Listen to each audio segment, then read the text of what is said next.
আসসালামু আলাইকুম সুপ্রিয় শিক্ষার্থীরা, শুরু করতে যাচ্ছি আমাদের সমানতা বিষয়ক দ্বিতীয় ক্লাসটি। সমানতার প্রথম ক্লাসটিতে আমরা গাঠনিক সমানতা সম্পর্কে বিস্তারিত আলোচনা করেছিলাম। আজকের ক্লাসটিতে আমরা স্টিরিও সমানতা সম্পর্কে বিস্তারিত আলোচনা করব। গাঠনিক সমানতার যেমন 5টি শ্রেণী ছিল, স্টিরিও সমানতারও ঠিক তেমন দুটি শ্রেণীতে ভাগ করা যায়। তো স্টিরিও সমানতা, গাঠনিক সমানতায় আমরা দেখেছিলাম গঠনগত ভিন্নতা, আর স্টিরিও সমানতায় মূলত পরমাণুর ত্রিমাত্রিক বিন্যাসের ভিন্নতা। তাহলে পরমাণুর ত্রিমাত্রিক বিন্যাসের ভিন্নতার জন্য এই স্টিরিও সমানতার সৃষ্টি হয়। আর এই স্টিরিও সমানতায় আমরা বিভিন্ন ধরনের কনফিগারেশন বিশিষ্ট যৌগ পাই। কনফিগারেশন মূলত স্টিরিও সমাণুর ত্রিমাত্রিক বিন্যাসকেই কনফিগারেশন বলে। স্টেরিও সমাণুর ত্রিমাত্রিক বিন্যাসকে কনফিগারেশন, নতুন একটি শব্দ, কনফিগারেশন। স্টেরিও সমাণুর ত্রিমাত্রিক বিন্যাসকে কনফিগারেশন, একটু মনে রাখো তোমরা। তো এই স্টিরিও সমানতাকে আমরা দুটি ভাগে ভাগ করতে পারি, যার একটি হচ্ছে জ্যামিতিক সমানতা আর একটি হচ্ছে আলোক সমানতা। তাহলে জ্যামিতিক সমানতা, এই জ্যামিতিক সমানতা মূলত একই অক্ষ বরাবর, অর্থাৎ কার্বন কার্বন অক্ষ, সেই কার্বন কার্বন অক্ষ বরাবর বন্ধনের মুক্ত ঘূর্ণন।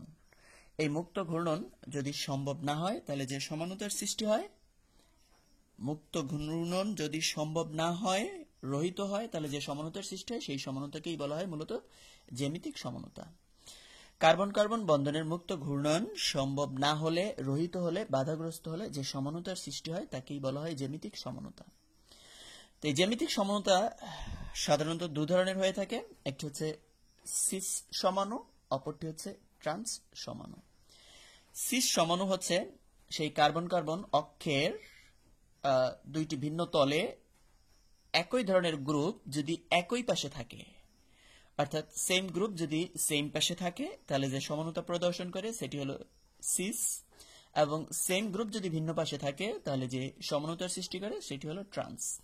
মানে সেম গ্রুপ সেম সাইড, এটা হচ্ছে সিস সমাণু, আর সেম গ্রুপ যদি অ্যাক্রস অপোজিট বিপরীত সাইডে থাকে তাহলে সেটা হচ্ছে ট্রান্স সমাণু। আমরা একটি উদাহরণের মাধ্যমে বিষয়টি আরো কিছুটা ক্লিয়ার হব। দেখো এখানে আমাদের প্রধান সিগালে 4টি কার্বন, CH3, CH3। এই কার্বনের এক হাতে হাইড্রোজেন এবং এর এক হাতে হাইড্রোজেন। তাহলে এই কার্বন দ্বয়ের মাঝখানে একটি দ্বিবন্ধন আছে। দ্বিবন্ধন থাকার কারণে কি হচ্ছে, এর মুক্ত ঘূর্ণন রহিত হচ্ছে। দেখো যদি এটা একক বন্ধন হতো, যেমন আমরা একটু কলমের সাহায্যে এক্সাম্পলটা দিতে পারি, যে এরকম ধরে নিলাম আমার এই পেন্সিলের ক্যাপটা হচ্ছে একটি কার্বন এবং এই কলমটি হচ্ছে তার একটি একক বন্ধন। তো দেখো এটা যদি একক বন্ধন হয় তাহলে এরকম করে সেই একক বন্ধন ঘুরতে পারে, কার্বনের সাপেক্ষে একক বন্ধনটা এরকম ঘুরতে পারে। যেহেতু কার্বনের সাপেক্ষে একক বন্ধনটা ঘুরতে পারে, এর মানে তাহলে সে মুক্তভাবে ঘুরতে পারে, ফলে তার কনফিগারেশনের সৃষ্টি হবে না। কিন্তু এই কার্বনটি যদি দ্বিবন্ধনে আবদ্ধ থাকে, আমরা দুটি কলম নিলাম এবং সেক্ষেত্রে আমার হাতটিকে কার্বন পরমাণু বিবেচনা করি। যদি কার্বন পরমাণু বিবেচনা করি তাহলে এক্ষেত্রে এই দুটি কলমকে আমরা দ্বিবন্ধন বিবেচনা করলাম এবং আমার হাতটি হচ্ছে কার্বন পরমাণু। এখন যদি এই বন্ধন ঘুরতে যায় তাহলে দেখো এরকম একটা মোচড়ের সৃষ্টি হয়। এর মানে এখন আর এর পক্ষে মুক্তভাবে ঘূর্ণন সম্ভব না। যেহেতু মোচড়ের সৃষ্টি হচ্ছে, এর মানে মুক্তভাবে ঘূর্ণনটা বাধাগ্রস্ত হচ্ছে। তাহলে এরকম মুক্তভাবে ঘূর্ণন বাধাগ্রস্ত হলেই তখন এই জ্যামিতিক সিস ট্রান্স সমাণু হবে। তাহলে এই সিস ট্রান্স সমাণুর একটি উদাহরণ হলো, দেখো বিউট টু ইন এবং বিউট টু ইন এর এই সমাণু। তো এই বিউট টু ইন এর ক্ষেত্রে দেখো এই দ্বিবন্ধনের এই অক্ষ বরাবর, দেখো উপরে একটা তল এবং নিচে আর একটা তল। তাহলে উপরের তল আর নিচের তল। এখন দেখো উপরের তলে এখানেও একটি মিথাইল, এপাশেও একটি মিথাইল, আর নিচের তলে এখানেও একটি হাইড্রোজেন, এখানেও একটি হাইড্রোজেন। তাহলে উপরের তলে দুটি মিথাইল একই পাশে আছে এবং দুটি হাইড্রোজেন তারাও নিচের একই তলে আছে। যেহেতু তাহলে সেম গ্রুপগুলো একই পাশে আছে, আমরা কার্বন কার্বন অক্ষ বরাবর দুটি তল বিবেচনা করব। তাহলে এই কার্বন কার্বন অক্ষ বরাবর উপরের একটি তল, নিচের একটি তল। তাহলে সেম সাইডে সেম গ্রুপ, মিথাইল, দুটি মিথাইল সেম গ্রুপ, তারা উপরের পাশেই আছে, অতএব এটা হচ্ছে সিস সমাণু। তাহলে বিউট টু ইন এই সমাণুটা হলো সিস বিউট টু ইন। আর এক্ষেত্রে দেখো এই কার্বন কার্বন দ্বিবন্ধনের উপরের অক্ষে এখানে মিথাইল বাট এই কার্বনে হাইড্রোজেন, আবার এখানে হাইড্রোজেন বাট এই কার্বনে মিথাইল। এর মানে সেম গ্রুপগুলো অ্যাক্রসে আছে, সেম গ্রুপগুলো একই পাশে নেই, ভিন্ন পাশে আছে, অপোজিটে আছে, অ্যাক্রসে আছে। যেমন এখানে হাইড্রোজেন অ্যাক্রসে আছে। তাহলে সেম গ্রুপ যদি অ্যাক্রসে থাকে তাহলে সেটাকে বলা হয় ট্রান্স। তাহলে এটা হচ্ছে ট্রান্স বিউট টু ইন। এবং এখানে সেম গ্রুপ সেম পাশে আছে, সুতরাং এটা হলো সিস বিউট টু ইন। তো জ্যামিতিক সমানতা প্রদর্শনের জন্য অবশ্যই কতগুলো শর্ত থাকতে হবে, সেই শর্তগুলো আমরা একটু দেখে নেই। জ্যামিতিক সমানতার প্রথম শর্ত হলো যে এটি কার্বন কার্বন বন্ধনের মুক্ত আবর্তন বাধাপ্রাপ্ত হতে হবে। আমরা কিছুক্ষণ আগে এক্সাম্পলে যেটা দেখলাম, যে দেখো এখানে এই কার্বন এবং এই কার্বন পরমাণু একক বন্ধনে আবদ্ধ। তাহলে সেই কলম এবং একটি কলম আর কলমের ক্যাপের মাধ্যমে আমরা যেটা দেখিয়েছিলাম যে এক্ষেত্রে এই কার্বনের সাপেক্ষে এই একক বন্ধনটা মুক্তভাবে ঘুরতে পারে। যেহেতু একক বন্ধনটা মুক্তভাবে ঘুরতে পারে, তাহলে সেই ক্ষেত্রে মুক্তভাবে, যেহেতু এই কলমটা মুক্তভাবে ঘুরতে পারতেছে, তো মুক্তভাবে ঘুরতে পারার জন্য এটি আর কি হবে না, জ্যামিতিক সমানতা প্রদর্শন করবে না। তাহলে কি করতে হবে, মুক্ত আবর্তন বাধাপ্রাপ্ত হতে হবে। মুক্ত আবর্তন যদি বাধাপ্রাপ্ত হয় তাহলে কখন সেটা বাধাপ্রাপ্ত হয়, যখন কার্বন কার্বন দ্বিবন্ধন। আমরা যেটা দেখিয়েছিলাম যে দুটি কলম, এটিকে কার্বন কার্বন, আমার এবং হাত দুটিকে কার্বন কার্বন দ্বিবন্ধন, তাহলে দুই হাত হচ্ছে দুটি কার্বন এবং দুটি কলম হচ্ছে এদের মাঝখানের দ্বিবন্ধন। তো এক্ষেত্রে দেখো যদি এই কলম দুটি ঘুরতে চায়, অর্থাৎ বা কার্বন যদি ঘুরতে চায় কোনো কার্বন, তাহলে এই দ্বিবন্ধনের মধ্যে মোচড়ের সৃষ্টি হয়, যেটা তাদের ঘূর্ণনকে বাধাগ্রস্ত করে কিংবা রহিত করে। এক্ষেত্রে তাদের পক্ষে আর ঘূর্ণন সম্ভব হয় না। তাহলে এরকম কার্বন কার্বন দ্বিবন্ধন যদি থাকে তাহলে তাদের ক্ষেত্রে কি হবে, মুক্ত আবর্তন বাধাপ্রাপ্ত হবে। এর মানে তারা জ্যামিতিক সমানতা প্রদর্শন করবে। তাহলে জ্যামিতিক সমানতার শর্ত হচ্ছে কার্বন কার্বন বন্ধনের মুক্ত আবর্তন বাধাপ্রাপ্ত হতে হবে। এরপরে হলো দ্বিবন্ধন যুক্ত যৌগ বা চাক্রিক যৌগ হতে হবে। সাধারণত আমরা দেখলাম যে এই দ্বিবন্ধন যুক্ত যদি হয় তাদের ক্ষেত্রে এই মুক্ত ঘূর্ণন বাধাপ্রাপ্ত হয় এবং এই কার্বনে তখন দুটি ভিন্ন গ্রুপ বা দুটি ভিন্ন পরমাণু যুক্ত থাকতে পারে, যার একটি হচ্ছে উপরের তলে আর একটি হচ্ছে নিচের তলে। তখন এই দুটি ভিন্ন তলের উপর ভিত্তি করে আমরা এদের কনফিগারেশন ভিন্ন ভিন্ন নির্ণয় করতে পারি। কিন্তু যদি ত্রিবন্ধনে আবদ্ধ হয় সেক্ষেত্রে একটি হাত খালি থাকে, সেক্ষেত্রে একটি পরমাণুর সাথে যুক্ত হতে পারে। সেক্ষেত্রে ভিন্ন ভিন্ন তলে তাদের অবস্থান নেওয়া সম্ভব হয় না, ভিন্ন কনফিগারেশনও সম্ভব হয় না, যেহেতু একটি হাত খালি থাকে। আর এক্ষেত্রে দুটি হাত খালি থেকে একটি তলের উপরে থাকতে পারে আর একটি তলের নিচে থাকতে পারে, অর্থাৎ ভিন্ন কনফিগারেশনের সৃষ্টি হতে পারে দ্বিবন্ধনের ক্ষেত্রে। কিন্তু ত্রিবন্ধনের ক্ষেত্রে ভিন্ন কনফিগারেশনের সৃষ্টি হয় না। একক বন্ধনের ক্ষেত্রে মুক্তভাবে ঘূর্ণায়নের কারণে ভিন্ন কনফিগারেশনের সৃষ্টি হয় না। তাহলে দ্বিবন্ধন হতে হবে বা চাক্রিক হতে হবে। দেখো চাক্রিক হলে, আমরা এখানে চাক্রিকের একটা উদাহরণ নিয়ে আসলাম। তাহলে চাক্রিক হলে এই চাক্রিকের ক্ষেত্রে এই কার্বনের এই অক্ষ বরাবর যে দুটি কার্বনের এক হাতে মিথাইল মূলক আর এক হাতে হাইড্রোজেন, এই কার্বনের এক হাতে মিথাইল মূলক অপর হাতে হাইড্রোজেন। তাহলে এদের যেহেতু দুটি ভিন্ন মূলকের সাথে যুক্ত, তাহলে এই কার্বন অক্ষ বরাবর যদি আমরা দুটি তলে বিভক্ত করি তাহলে দেখা যাচ্ছে এই মিথাইল দুটি একই পাশে থাকতেছে। তাহলে এটা হচ্ছে সিস 1 নাম্বার, এটা সাইক্লোপ্রোপেন। তো সাইক্লোপ্রোপেনের যেহেতু 1 এবং 2 নম্বর কার্বনের দুটি মিথাইল আছে, তাহলে বলতে পারি 1,2-ডাইমিথাইল সাইক্লোপ্রোপেন। তাহলে এই সাইক্লোপ্রোপেনটা হচ্ছে সিস, যেহেতু এর মিথাইল মূলক দুটি উভয়ই একই পাশে আছে। আর এক্ষেত্রে দেখো এই মিথাইল মূলক দুটি অ্যাক্রস বিপরীত সাইডে আছে। আবার এই কার্বন অক্ষ বরাবর আমরা বিবেচনা করছি। তাহলে এই কার্বন অক্ষ বরাবর এই মিথাইল এবং এই মিথাইল এরা অ্যাক্রস সাইডে আছে, তাহলে এরা হচ্ছে ট্রান্স 1,2-ডাইমিথাইল সাইক্লোপ্রোপেন। তাহলে এরকম চাক্রিক যৌগ এদের ক্ষেত্রেও ঘূর্ণন সম্ভব হবে না, কারণ এই কার্বন দুটি ভিন্ন ভিন্ন পরমাণুর সাথে যুক্ত আছে, এই কার্বনের সাথে এই কার্বনের সাথে যুক্ত আছে, তাহলে সে মুক্তভাবে ঘুরতে পারছে না এই কার্বনটি। তো এক্ষেত্রে ভিন্ন কনফিগারেশনের সৃষ্টি হচ্ছে এবং এরা সিস ট্রান্স জ্যামিতিক সমানতা প্রদর্শন করে। তাহলে আমাদের শর্ত হচ্ছে কার্বন কার্বন বন্ধনের মুক্ত আবর্তন বাধাপ্রাপ্ত হতে হবে এবং দ্বিবন্ধন যুক্ত যৌগ কিংবা চাক্রিক যৌগের কতগুলো বিশেষ ক্রাইটেরিয়ার উপর ভিত্তি করে এদের জ্যামিতিক সমানতা থাকতে পারে। আমরা আরো কিছু যৌগের দ্বিবন্ধন যুক্ত যৌগের ক্ষেত্রে একটু দেখে নেই। যেমন কার্বন এর হাতে দুইটি ভিন্ন মূলক, একটি এ মূলক আর একটি বি মূলক, বা একটি এ পরমাণু আর একটি বি পরমাণু। এই কার্বনের এর হাতে দুইটি ভিন্ন, একটি এ আর একটা বি, যেখানে এ এবং বি এরা ভিন্ন, অর্থাৎ এ ইজ নট ইকুয়াল বি যদি হয় তাহলে তারা জ্যামিতিক সমানতা প্রদর্শন করবে। যেমন আমরা মিথাইলকে ধরে নিলাম এ এবং হাইড্রোজেনকে ধরে নিলাম বি। তাহলে দেখো এই কার্বনের উপরে মিথাইল নিচে হাইড্রোজেন, আবার এই কার্বন দ্বিবন্ধনের উপরে মিথাইল নিচে হাইড্রোজেন। তাহলে এরকম যদি হয়, যেটা আমরা কিছুক্ষণ আগে দেখেছিলাম যে সিস বিউট 2 এবং সিস বিউটিন 2 আর হচ্ছে ট্রান্স বিউটিন 2। আচ্ছা, তাহলে এদের ক্ষেত্রে সিস ট্রান্স সমাণু প্রদর্শন করবে। শর্ত হলো কি, A B carbon carbon দ্বিবন্ধন AB, যেখানে A is not equal to B হলে তারা জ্যামিতিক সমানতা প্রদর্শন করবে, যার এক্সাম্পল হলো আমাদের এই সিস বিউট 2 ইন বা ট্রান্স বিউট 2 ইন। এরপরে হচ্ছে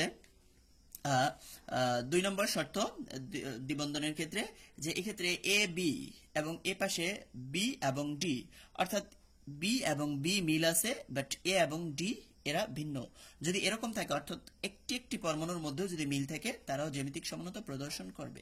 যেখানে A is not equal B is not equal D, অর্থাৎ A B D ভিন্ন ভিন্ন মূলক, বাট এই কার্বনের সাথেও একটা B পরমাণু বা মূলকের যুক্ত আছে, এই কার্বনের সাথেও একটি B পরমাণু বা মূলকের যুক্ত আছে। তাহলে এই কার্বনের সাথে একটি A একটি B, আবার এই কার্বনের সাথে একটি B এবং একটি D পরমাণু বা মূলক, তাহলে এরাও জ্যামিতিক সমানতা প্রদর্শন করবে। আমরা এক্সাম্পল হিসেবে নিলাম H, তারপরে B হিসেবে নিলাম H এবং A হিসেবে নিলাম মিথাইল CH3, কার্বন কার্বন দ্বিবন্ধন, B হিসেবে নিলাম H আর D হিসেবে নিলাম ব্রোমিন। যেহেতু দেখো এখানে BH, এখানে আমার BH, তাহলে B মিল বাট A এবং D ভিন্ন, তাহলে দেখা যাচ্ছে A is not equal B is not equal D, অর্থাৎ A B এবং D এরা তিনটি ভিন্ন পরমাণু বা ভিন্ন মূলক।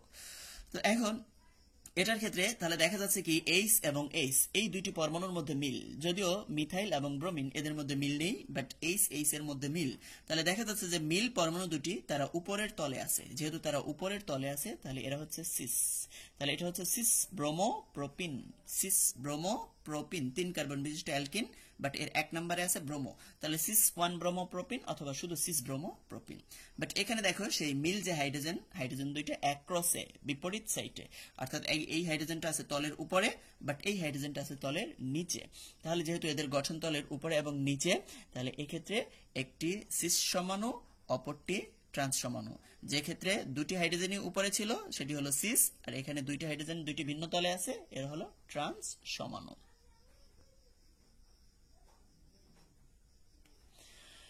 তো আমরা সিস এবং ট্রান্স সমাণুদ্বয়ের মধ্যে কিছু তুলনা করে নিব। সিস সমাণু, সাধারণত সিস সমাণুর ক্ষেত্রে এদের গলনাঙ্ক কম হয় এবং ট্রান্স সমাণুর ক্ষেত্রে এদের গলনাঙ্ক বেশি হয়।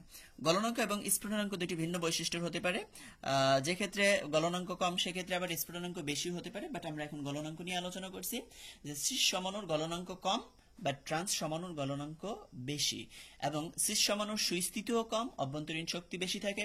যেহেতু সুস্থিতি কম থাকে, সুস্থিতি কম মানে তার স্থিতিশীলতা কম, ফলে তার অভ্যন্তরীণ শক্তি ইন্টারনাল এনার্জি বেশি, আর ইন্টারনাল এনার্জি বেশি হওয়ার কারণে তার দহন তাপের মানও হয় বেশি।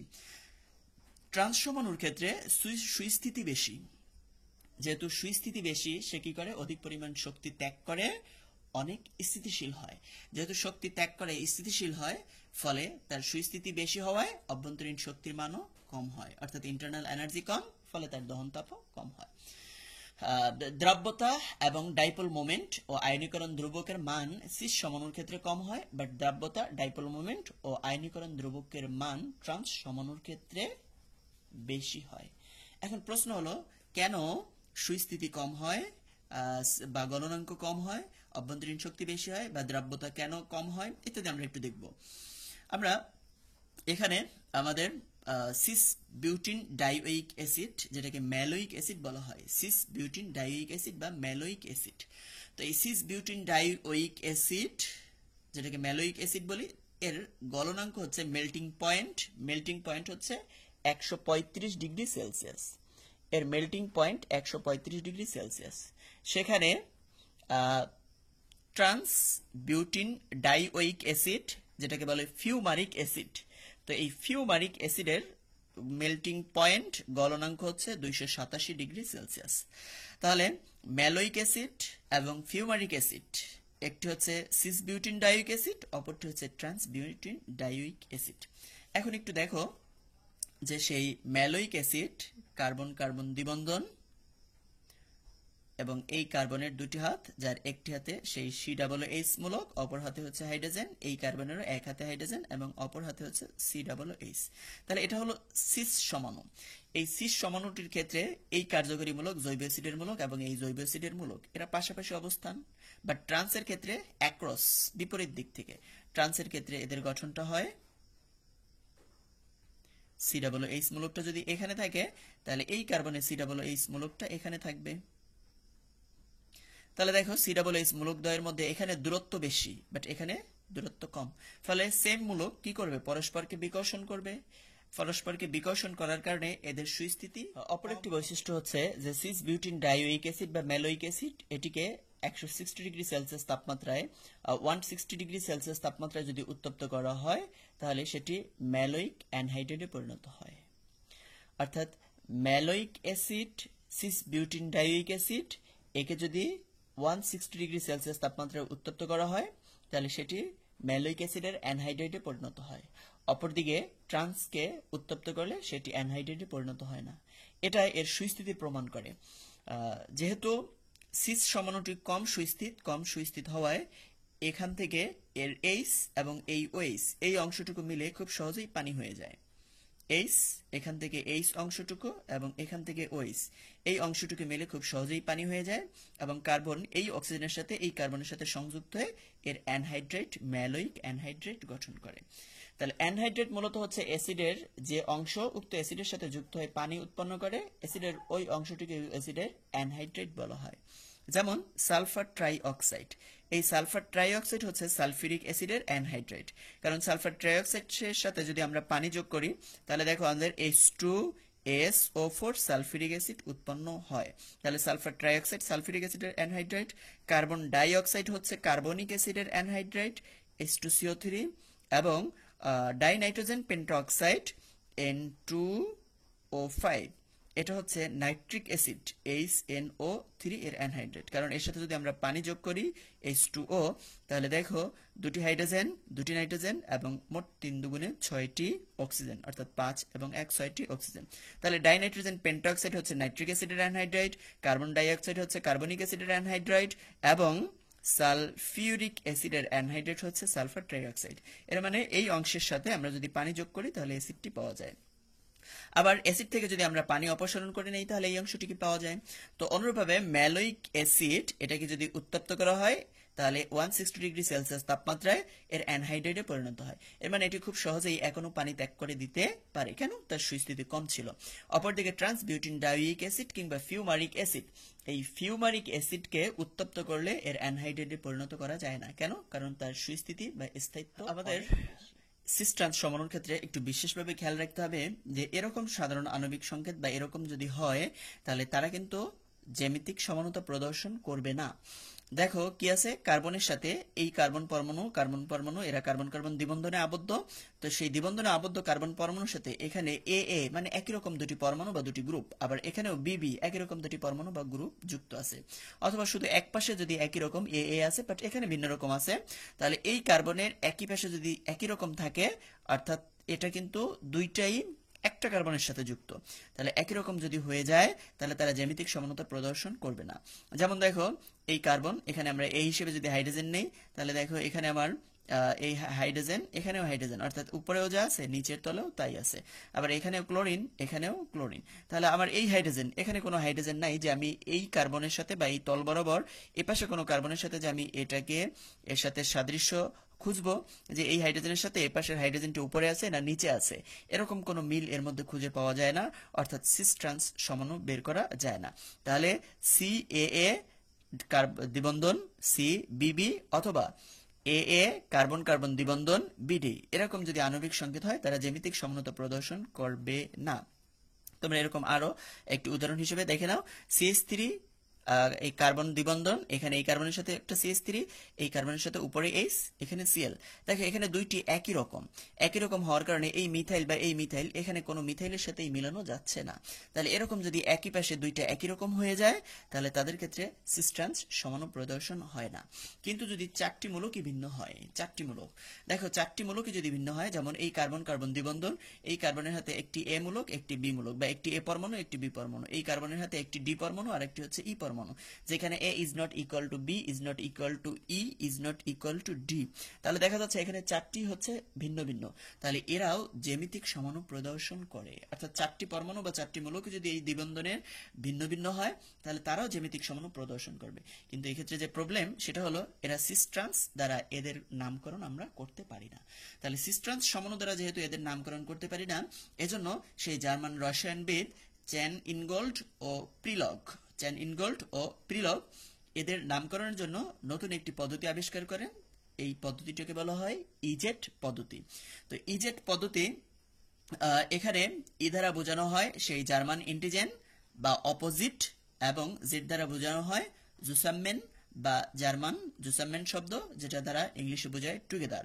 টুগেদার দ্বারা তাহলে আমরা বুঝতেছি যে একত্রে থাকতেছে, আর ইন্টিজেন বা ই দ্বারা বোঝাচ্ছে অপোজিটে থাকতেছে। এর মানে অপোজিটে বোঝালে তখন আমরা ই সমানও ব্যবহার করব, আর টুগেদার একত্রে একই দিকে থাকলে তখন আমরা জেড সমানও বোঝাবো। তাহলে ই জেড পদ্ধতি ইনগোল্ড ও প্রিলক এদের আবিষ্কার, এজন্য ইজেট এটা সিস্টান সমন্বয় দ্বারা ব্যাখ্যা করা যায় না। তো আমরা একটু ইজেট অনুসারে বিস্তারিত দেখে নিব। দেখো এই পদ্ধতিতে কি হবে, কার্বন কার্বন দ্বিবন্ধনে যে 4টি গ্রুপ যুক্ত থাকবে বা যে 4টি পরমাণুগুলো যুক্ত থাকবে তাদের অগ্রগণ্যতা পারমাণবিক সংখ্যা অনুসারে নির্ধারিত করতে হবে। তাহলে এই কার্বন এর সাথেও 2টি পরমাণু বা গ্রুপ, এই কার্বন তার সাথেও 2টি পরমাণু বা গ্রুপ, এদের অগ্রগণ্যতা আমরা ডিপেন্ড করব কিসের উপর নির্ভর করে, পারমাণবিক সংখ্যার উপর নির্ভর করে। এবং সেক্ষেত্রে এদের হেভি গ্রুপগুলো যদি একই পাশে থাকে, সেই তলের একই পাশে থাকে, তাহলে আমরা টুগেদার মানে জুসামেন বা জেট আইসোমার জেট সমানও বলতে পারবো।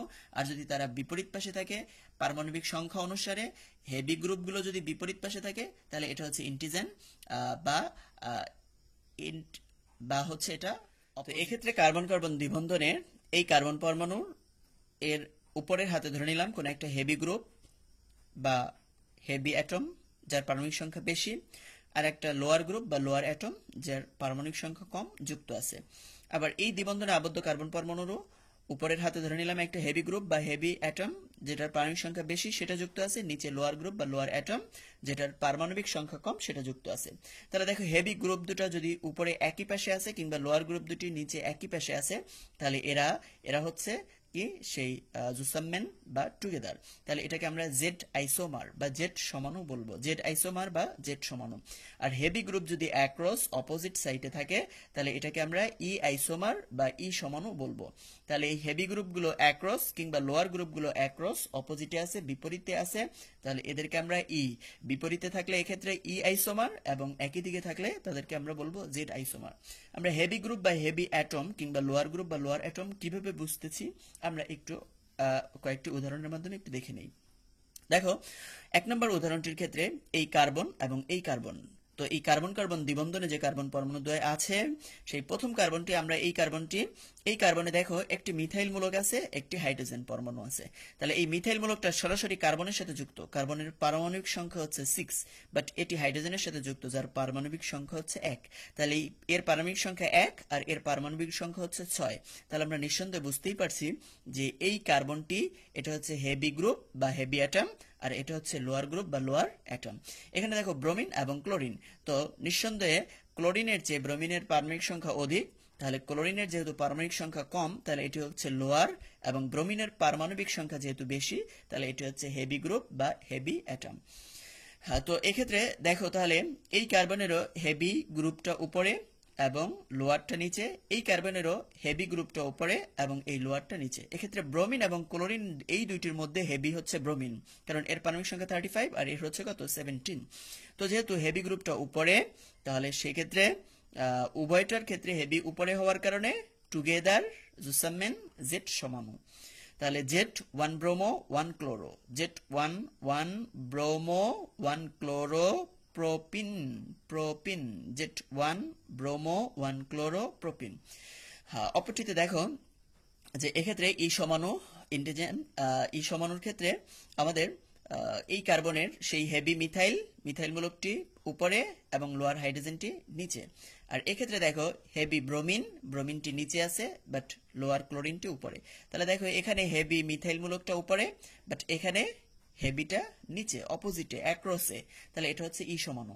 তো এক্ষেত্রে ই জেটের ক্ষেত্রে সেম হেভি গ্রুপ যদি সেম পাশে থাকে তাহলে জেড, আর এরা যদি সেম পাশে না থাকে বরং অপোজিট পাশে থাকে তাহলে ই সমানু অপোজিট সমানু বা ই সমানু।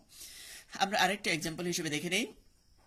কার্বন কার্বন দ্বিবন্ধন, এই কার্বনের সাথে একটি ইথাইল CH3 CH2 এবং নিচের দিকে আছে একটি মিথাইল। তো দেখো ইথাইলের এই কার্বনের সাথে যে ইথাইল মূলকটি আছে সেই ইথাইল মূলকটি এখানে একটি কার্বন দুটি হাইড্রোজেনের সাথে এবং এপাশে আরেকটি কার্বনের সাথে সরাসরি কার্বনের সাথে যুক্ত আছে। আর নিচের এই কার্বনের সাথে যে কার্বনটি আছে সেই কার্বনটি 3টি হাইড্রোজেন পরমাণুর সাথে আছে। আমরা শুধু এই অংশটুকু একটু ভেঙে এখানে যদি দেখি, তাহলে এখানে দেখো এই কার্বন সে সরাসরি CH2 কার্বনের সাথে যুক্ত আছে। এই CH2 কার্বনটা আবার এখানে একটা হাইড্রোজেন, এখানে একটা হাইড্রোজেন, এখানে আবার সরাসরি আরেকটা কার্বন। তাহলে দেখো এ যুক্ত আছে হাইড্রোজেন কার্বন।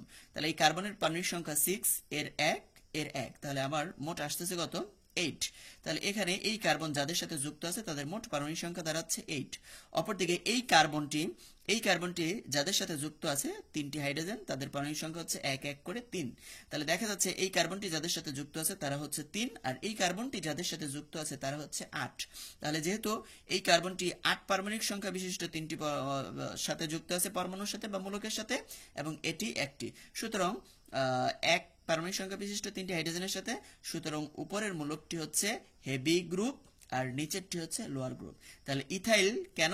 কারণ ইথাইল কি সরাসরি কার্বনের সাথে যুক্ত আর মিথাইল হাইড্রোজেনের সাথে যুক্ত, সুতরাং ইথাইল মূলকটা হচ্ছে এখানে হেভি গ্রুপ আর মিথাইল মূলকটি হচ্ছে লোয়ার গ্রুপ। আর এই কার্বন যে দ্বিবন্ধনে আবদ্ধ কার্বন, তার উপরে হাতে আছে ক্লোরিন, নিচের হাতে আছে হাইড্রোজেন। তাহলে নিঃসন্দেহে ক্লোরিনের পারমাণবিক সংখ্যা 17, হাইড্রোজেনের 1। তাহলে এই ক্লোরিনটি হচ্ছে হেভি গ্রুপ, তাহলে আর এই হাইড্রোজেনটি হচ্ছে লোয়ার গ্রুপ। তো দেখো উভয় ক্ষেত্রেই হেভি গ্রুপটি উপরে, তাহলে এটা হচ্ছে Z সমাণু, আর এখানে সেই ইথাইল হেভি গ্রুপটি উপরে, বাট এপাশের ক্লোরিন হেভি গ্রুপটি নিচে। তাহলে এখানে অপোজিটে আছে, অ্যাক্রসে আছে, তাহলে এরা হচ্ছে E সমাণু। তাহলে এই হলো Z এবং E সমাণু। তাহলে EZ পদ্ধতিতে Z এবং E সমাণুর মধ্যে এদের হেভি গ্রুপ নির্ধারণ করা হয় এবং লোয়ার গ্রুপ নির্ধারণ করা হয়। উভয় কার্বনের হেভি গ্রুপ একই পাশে থাকলে Z সমাণু, এবং হেভি গ্রুপ বা লোয়ার গ্রুপ বিপরীত পাশে থাকলে স্টিরিও সমানতার সেই দুটি ভাগের একটি ছিল যে জ্যামিতিক সমানতা, অপরটি ছিল আলোক সমানতা। আমরা এতক্ষণ জ্যামিতিক সমানতার বিস্তারিত আলোচনা করলাম, এখন আমরা আলোচনা করব আমাদের আলোক সমানতা নিয়ে। আলোক সমানতা একই আণবিক ও গাঠনিক সংকেত বিশিষ্ট। তাহলে আলোক সমানতার ক্ষেত্রে আণবিক সংকেত এবং গাঠনিক সংকেত একই, কিন্তু দুটি আলোক সক্রিয় যৌগ, এদের আণবিক গাঠনিক এক, কিন্তু এরা আলোক সক্রিয় যৌগ।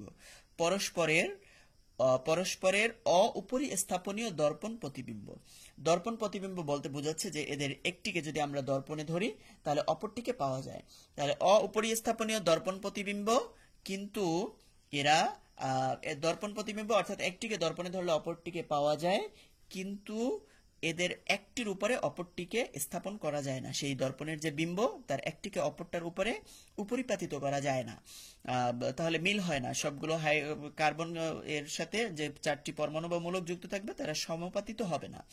তাহলে অপরিস্থাপনীয় দর্পণ প্রতিবিম্ব হয় এবং এক সমতলীয় আলোর প্রতি ভিন্নরূপ আচরণ প্রদর্শন করে, তবে তাদেরকে আলোক সমাণু বলা হয়, আর এই বিষয়টিকে আলোক সমানতা। তাহলে এখানে আমাদের কি করতে হবে? প্রথম শর্ত হচ্ছে এদের আণবিক এবং গাঠনিক সংকেত একই হতে হবে, কিন্তু এরা আলোক সক্রিয় যৌগ হতে হবে, অর্থাৎ এক সমতলীয় আলোর প্রতি এদের ভিন্নরূপ আচরণ প্রদর্শন করতে হবে। এরপরে বলল যে অপরিস্থাপনীয় দর্পণ প্রতিবিম্ব। অপরিস্থাপনীয় দর্পণ প্রতিবিম্ব অর্থাৎ আমরা মিরর কিংবা দর্পণে, আয়নায় একটিকে স্থাপন করলে অপরটির ছবি তৈরি হবে, কিন্তু সেই দুইটির মধ্যে একটির উপরে অপরটি স্থাপন করলে হুবহু একটার সাথে আর একটা মিলে যাবে না, সেক্ষেত্রে কোনো না কোনো পরমাণুর মধ্যে দেখা যাবে যে ভিন্নতার সৃষ্টি হচ্ছে। তাহলে অপরিস্থাপনীয় দর্পণ প্রতিবিম্ব হবে এবং এক সমতুল্য আলোর প্রতি এরা ভিন্নরূপ আচরণ প্রদর্শন করবে। নর্মালি এক সমতুল্য আলো বলতে কি বোঝায়? আমরা জানি আলো বিভিন্ন সমতলে স্পন্দিত হতে থাকে।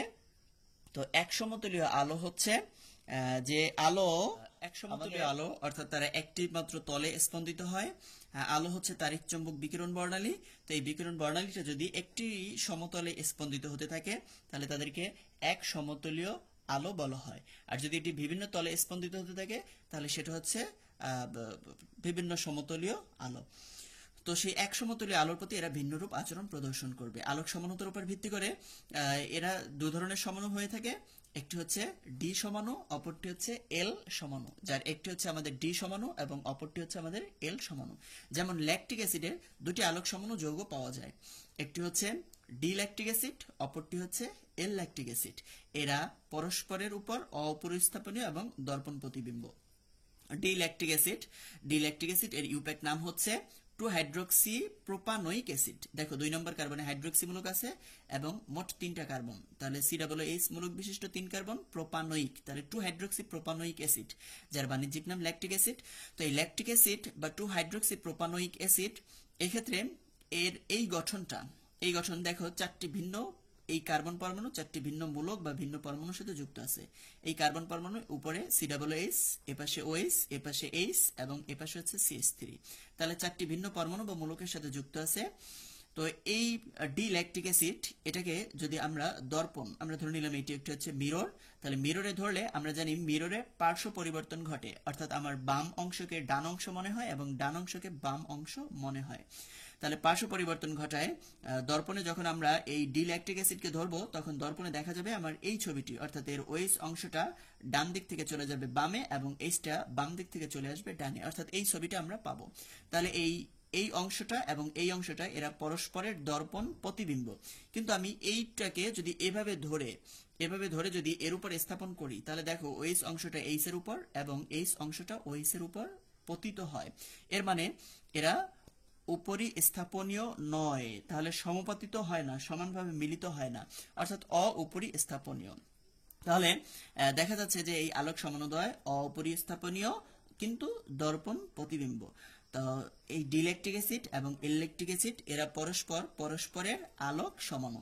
এখানে ডিইলেকট্রিক অ্যাসিড দ্বারা বোঝাচ্ছে যে তারা এক সমতুল্য আলোকে ডেক্সট্রো রোটেটরি অর্থাৎ ডান ঘূর্ণি, এবং ইলেকট্রিক অ্যাসিড দ্বারা বোঝা যাচ্ছে এরা এক সমতুল্য আলোকে বাম দিকে ঘুরায় অর্থাৎ লেবো রোটেটরি বা বাম ঘূর্ণি। এবং এই ডিইলেকট্রিক অ্যাসিডের ক্ষেত্রে আপেক্ষিক আবর্তন মাত্রা অর্থাৎ সে ডান দিকে এক সমতুল্য আলোকে 2.24 ডিগ্রি ঘুরায় এবং ইলেকট্রিক অ্যাসিড এক সমতুল্য আলোকে বাম দিকে 2.24 ডিগ্রি ঘুরায়। তাহলে ডিইলেকট্রিক এবং ইলেকট্রিক এরা পরস্পরের আলোক সমাণু। আলোক সমাণুতার কতগুলো শর্ত? আলোক সক্রিয় যৌগ হতে হবে আলোক সমাণুতা প্রদর্শনের জন্য, অবশ্যই এক সমতুল্য আলোর প্রতি ভিন্নরূপ আচরণ প্রদর্শন মানে আলোক সক্রিয় হতে হবে, এদের কাইরাল কার্বন বা অপ্রতিসম কার্বন থাকতে হবে এবং উভয় সমাণু অপরিস্থাপনীয় দর্পণ প্রতিবিম্ব। আলোক সক্রিয় কাইরাল কার্বন বা অপ্রতিসম কার্বন এবং উভয় সমাণু অর্থাৎ ডি সমাণু এল সমাণু অপরিস্থাপনীয় দর্পণ প্রতিবিম্ব হতে হবে। কাইরাল কার্বন বলতে আমরা বুঝি যে কার্বন 4টি ভিন্ন পরমাণু বা ভিন্ন মূলক, একযোজী মূলকের সাথেই মূলত 4টি হতে হলে, তাহলে ভিন্ন পরমাণু বা একযোজী মূলকের সাথে যুক্ত থাকে তাকে কাইরাল বা অপ্রতিসম কার্বন, কাইরাল কার্বন বা অপ্রতিসম কার্বন। দেখো এখানে এই কার্বন পরমাণুটি 4টি ভিন্ন পরমাণু বা ভিন্ন মূলকের সাথে যুক্ত আছে, সুতরাং এই স্টার চিহ্নিত এই কার্বন পরমাণুটি হচ্ছে একটি কাইরাল কার্বন, স্টার চিহ্নিত কার্বন পরমাণুটি। দেখো এখানে আমাদের ডিইলেকট্রিক অ্যাসিডের এই কার্বনটি ছিল কাইরাল কার্বন, ইলেকট্রিক অ্যাসিডের এই কার্বনটি হচ্ছে কাইরাল কার্বন। কাইরাল কার্বনকে আমরা স্টার চিহ্ন দ্বারা সাধারণত প্রকাশ করে থাকি। তাহলে কাইরাল কার্বন হচ্ছে যে কার্বন 4টি ভিন্ন পরমাণু বা একযোজী মূলকের সাথে আবদ্ধ থাকে বা যুক্ত থাকে, 4টি ভিন্ন পরমাণু বা একযোজী মূলকের সাথে। ডি সমাণু কিংবা এল সমাণু এদের আপেক্ষিক আবর্তন মাত্রা অর্থাৎ এক সমতুল্য আলোকে ডানে বা বামে ঘুরায় আমরা একটি চিত্রের মাধ্যমে একটু বোঝার চেষ্টা করি।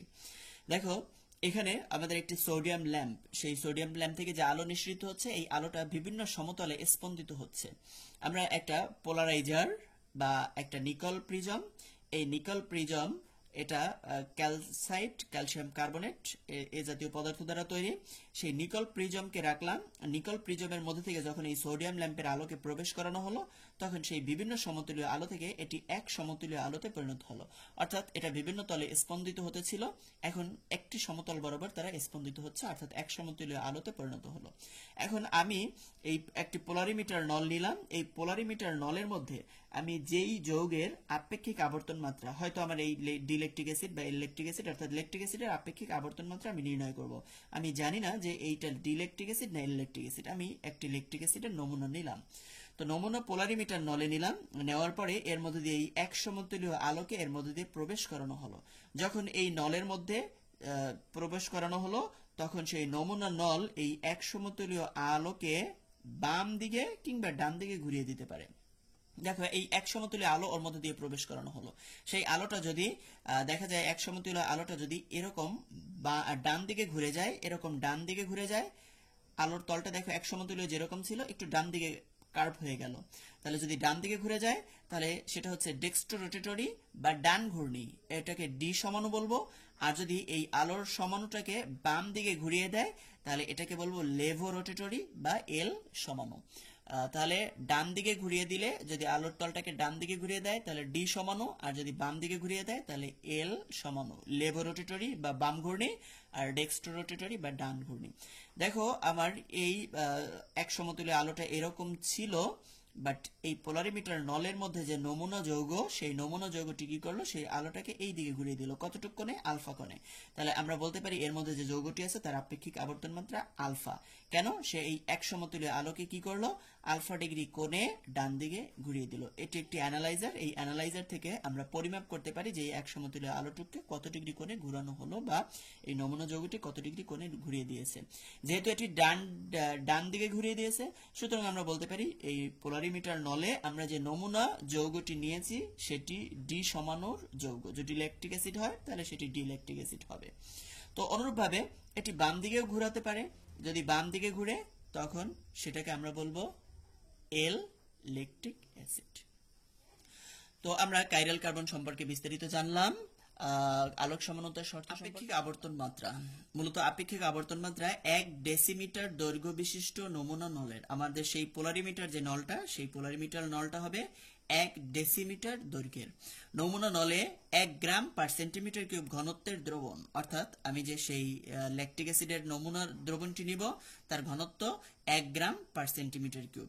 এরকম দ্রবণের মধ্য দিয়ে তল সমবর্তিত আলো অতিক্রম করলে যে ঘূর্ণন ঘটে তাকে আপেক্ষিক ঘূর্ণন বা আপেক্ষিক আবর্তন মাত্রা বলে। তাহলে আমাদের 1 ডেসিমিটার দৈর্ঘ্য বিশিষ্ট পোলারিমিটার নল, এই নলের মধ্যে 1 গ্রাম পার সেন্টিমিটার কিউব ঘনত্বের দ্রবণকে এর ভিতরে নিয়ে আমরা তল সমবর্তিত আলো এর ভিতর দিয়ে প্রেরণ করাবো। আলো প্রেরণ করলে এই আলোটির যতটুকু ঘূর্ণন ঘটবে সেটি হচ্ছে আমার আপেক্ষিক ঘূর্ণন বা আপেক্ষিক আবর্তন মাত্রা। এনানসিওমার, যে আলোক সমনোদয় সমবর্তিত আলোর তলকে একই মাত্রায় পরস্পর বিপরীত দিকে আবর্তন করায়। আমরা কিছুক্ষণ আগে দেখলাম যে আলোক সমাণুর দুটি, একটি হচ্ছে ডি সমাণু আর একটি হচ্ছে এল সমাণু। এখন যে আলোক সমনোদয় সমবর্তিত আলোর তলকে একই মাত্রায় পরস্পর বিপরীত দিকে আবর্তন করায়, এর মানে একটি সমাণু যতটুকু ডান দিকে ঘুরায় অপর সমাণু ঠিক ততটুকু বাম দিকে ঘুরায়।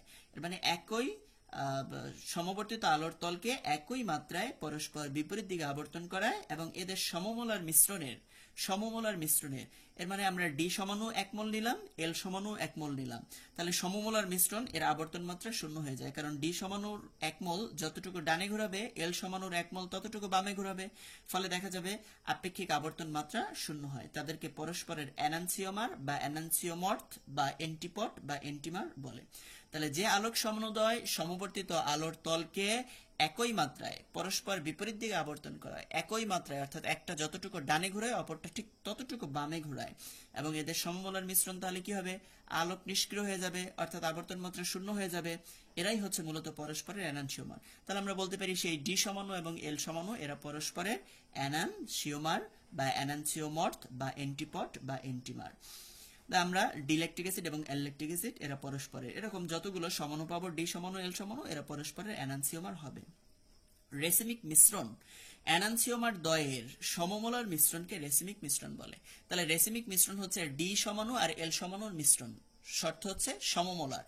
তাহলে রেসিমিক মিশ্রণ হচ্ছে এনানসিওমার দ্বয়ের সমমোলার মিশ্রণ, এই সমমোলার মিশ্রণকে রেসিমিক মিশ্রণ বলে। একে ডিএল মিশ্রণও বলা হয়, যেহেতু ডি আর এল এই দুইটি সমাণুর মিশ্রণ, এজন্য ডিএল মিশ্রণও বলা হয়। সমনোদয় আলোর তলকে পরস্পর বিপরীত দিকে আবর্তন করায়। সমনোদয় ডি সমাণু যেদিকে আবর্তন করাবে, এল সমাণু কি করবে, তার বিপরীত দিকে আবর্তন করাবে, ফলে এদের সমমোলার মিশ্রণের আবর্তন মাত্রা শূন্য হয়। এজন্য রেসিমিক মিশ্রণ হচ্ছে একটি আলোক নিষ্ক্রিয় মিশ্রণ। আলোক নিষ্ক্রিয় মিশ্রণ, এটা কোনো যৌগ নয়, এটা একটা মিশ্রণ। এখানে ডি সমাণু এবং এল সমাণু এই দুইটি সমাণুর সমমোলার মিশ্রণ নিতে হবে।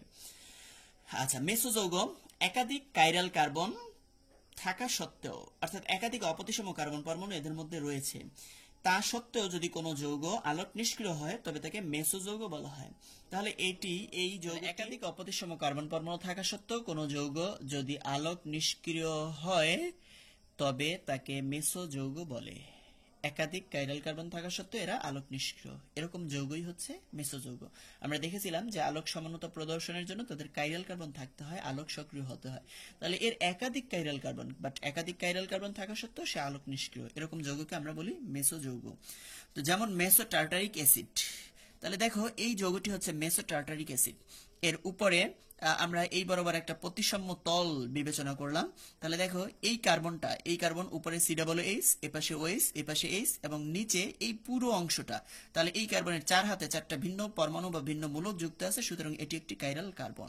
আবার আমরা নিচের এই কার্বনটিকেও যদি বিবেচনা করি, তাহলে এর এপাশের হাতে একটি OH মূলক, এপাশের হাতে একটি হাইড্রোজেন মূলক, এখানে একটি COH মূলক এবং এই উপরের হাতে এই পুরো একটি মূলক যুক্ত আছে, তাহলে এই কার্বন হচ্ছে একটি কাইরাল কার্বন। তাহলে দেখা যাচ্ছে এই যৌগটির মধ্যে দুটি কাইরাল কার্বন, অর্থাৎ একাধিক কাইরাল কার্বন, কিন্তু দুটি কাইরাল কার্বন থাকা সত্ত্বেও এটি কি আলোক নিষ্ক্রিয়। এর কারণ হচ্ছে এই দুই কাইরাল কার্বনের মাঝ বরাবর আমরা যদি একটা তল বিবেচনা করি, তাহলে এটি একটি প্রতিসাম্য তল হয়। এর উপরের অর্ধাংশ এবং নিচের অর্ধাংশ অনুরূপ। এর উপরের অর্ধাংশকে যদি এভাবে ঘুরিয়ে এটার উপর করা হয়, উপরে স্থাপন করা হয়, তাহলে এটা সম্পূর্ণরূপে উপরিপাতিত হয় এবং এই এইচটা এইচ এর সাথে মিলে যাবে, ওএইচ ওএইচ এর সাথে মিলে যাবে, COH এই COH এর সাথে মিলে যাবে। তাহলে দেখা যাচ্ছে এর উপরের অর্ধাংশ এক সমতুল্য আলোকে যতটুকু ডানে ঘুরাবে কিংবা বামে ঘুরাবে, নিচের অর্ধাংশ ঠিক তার বিপরীত দিকে ঘুরাবে, ফলে এর আপেক্ষিক আবর্তন মাত্রা শূন্য হয়ে যায়। অর্থাৎ একই যৌগের মধ্যে একটি কাইরাল কার্বন বিশিষ্ট অংশ যতটুকু আলোর তলকে একদিকে ঘুরাবে, অপর অংশটুকু ঠিক ততটুকুই তার বিপরীত দিকে ঘুরায়, ফলে এদের আবর্তন মাত্রা শূন্য হয়ে যায়। এরকম যৌগই হচ্ছে মেসো যৌগ। তাহলে এর এক অর্ধাংশ অন্য অর্ধাংশের উপরে স্থাপনীয় হবে এবং এদের আবর্তন বিপরীত হওয়ার জন্যই এর আপেক্ষিক আবর্তন মাত্রা শূন্য। তাহলে মেসো যৌগ হচ্ছে আলোক নিষ্ক্রিয়। দেখো রেসিমিক মিশ্রণও আলোক নিষ্ক্রিয়, বাট এবং মেসো যৌগ আলোক নিষ্ক্রিয়। বাট রেসিমিক এটা হচ্ছে একটা মিশ্রণ, ডি এবং এল এর মিশ্রণ, আর মেসোটা হচ্ছে একটা যৌগ, একটাই যৌগ, সেই যৌগের দুটি কাইরাল কার্বন, এর এক কাইরাল কার্বন আলোকে একদিকে ঘুরায়, অপর কাইরাল কার্বন আলোকে বিপরীত দিকে ঘুরায়। কেন? কারণ তারা প্রতিসাম্য, উপরের অর্ধাংশ এবং নিচের অর্ধাংশের মধ্যে প্রতিসাম্যতা থাকায় এই ঘটনাটি ঘটে। এখন আমরা ডায়াস্টেরিওমার নিয়ে আলোচনা করব। ডায়াস্টেরিওমার মূলত দুটি কাইরাল কার্বন বিশিষ্ট দুটি আলোক সক্রিয় যৌগ, দুটি কাইরাল কার্বন। তাহলে এদের মধ্যে ন্যূনতম দুটি কাইরাল কার্বন থাকতে হবে এবং দুটি আলোক সক্রিয় যৌগ যদি পরস্পরের দর্পণ প্রতিবিম্বের ন্যায় আচরণ না করে। দর্পণ প্রতিবিম্বের ন্যায় আচরণ করলে সেটা ছিল এনানসিওমার, আর দর্পণ প্রতিবিম্বের ন্যায় যদি আচরণ না করে, দর্পণ প্রতিবিম্বের ন্যায় আচরণ না করে, তাহলে তারাই হচ্ছে পরস্পরের ডায়াস্টেরিওমার। এর মানে যেই আলোক সমান জোর, একই গঠন, একই কার্বন, একই রকম দুটি কাইরাল কার্বন বিশিষ্ট, কিন্তু তারা পরস্পরের এনানসিওমার না, এরাই হচ্ছে পরস্পরের ডায়াস্টেরিওমার। দুটি কাইরাল কার্বন বিশিষ্ট দুটি আলোক সক্রিয় যৌগ যদি পরস্পরের দর্পণ প্রতিবিম্বের ন্যায় আচরণ না করে, তবে যৌগ দুটিকে পরস্পরের ডায়াস্টেরিওমার বলে। আমরা একটু এক্সাম্পলের মাধ্যমে দেখি। দেখো এই যৌগটির ক্ষেত্রে CH3 CH3 এই কার্বনের দুটি হাতে এক হাতে OH আর এক হাতে H, এর এক হাতে Cl আর এক হাতে H। তো দেখো এই কার্বনটা চারটি, এখানে মিথাইল, এখানে OH, এখানে H এবং নিচে এই পুরো অংশটার সাথে যুক্ত। তাহলে বলতে পারি এ চারটি ভিন্ন ভিন্ন পরমাণু বা মূলকের সাথে যুক্ত, একটি কাইরাল কার্বন, এবং এটিও চারটি ভিন্ন ভিন্ন পরমাণু বা মূলকের সাথে যুক্ত। তাহলে নিঃসন্দেহে এটি, যেমন এখানে Cl, এখানে H, এখানে CH3 আর উপরের অংশটা পুরো একটা এই গ্রুপ একটা মূলক হিসেবে এখানে যুক্ত আছে। তাহলে এই কার্বন একটি কাইরাল কার্বন, এই কার্বন হচ্ছে আরেকটি কাইরাল কার্বন। তাহলে এই যৌগটির ক্ষেত্রে দুটি কাইরাল কার্বন। এটাকে যদি আমরা দর্পণে ধরি, তাহলে মিররে দেখা যাবে এর OH-টা বাম দিকে, এর Cl-টা বাম দিকে এবং H দুটি ডান দিকে। তাহলে এই গঠনটি পাওয়া যাবে। তাহলে আমরা বলতে পারি 1 এবং 2 এরা পরস্পর দর্পণ প্রতিবিম্ব। তাহলে এরা যেহেতু পরস্পর দর্পণ প্রতিবিম্ব, তাহলে এরা পরস্পরের এনানসিওমার। আবার এটার ক্ষেত্রে আমরা একটু চেঞ্জ করে, এদের থেকে একটু চেঞ্জ করে নেই। এর H-টাকে এই পাশেই রাখলাম আর OH-টাকে এই পাশে রাখলাম, বাট এর Cl-টাকে এই পাশে দিলাম এবং এর H-টাকে এই পাশে দিলাম।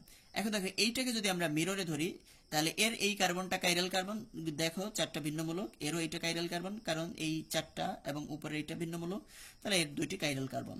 তো এখন এইটাকে যদি আমরা এই চিত্রটাকে, এটাকে যদি আমরা দর্পণে এরকম ধরি, তাহলে আমার এই অংশে যেটা দেখা যাবে, এই H-টা বাম দিকে চলে আসবে, OH-টা ডান দিকে চলে আসবে এবং এই H-টা এদিকে চলে আসবে, আর এখানে Cl-টা এদিকে চলে আসবে, আর এই পাশে H চলে আসবে, Cl।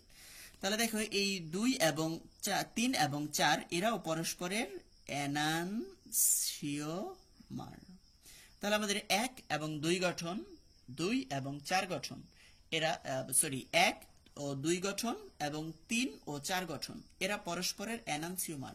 কিন্তু আমি যদি একের সাথে যদি 3 বিবেচনা করি, বা একের সাথে যদি 4 বিবেচনা করি, কিংবা 2 এর সাথে যদি আমি 3 বিবেচনা করি এবং 2 এর সাথে যদি 4 বিবেচনা করি, দেখো 1 আর 3, একরে আমরা যদি দর্পণে স্থাপন করি তাহলে কি 3 কে পাওয়া যাবে?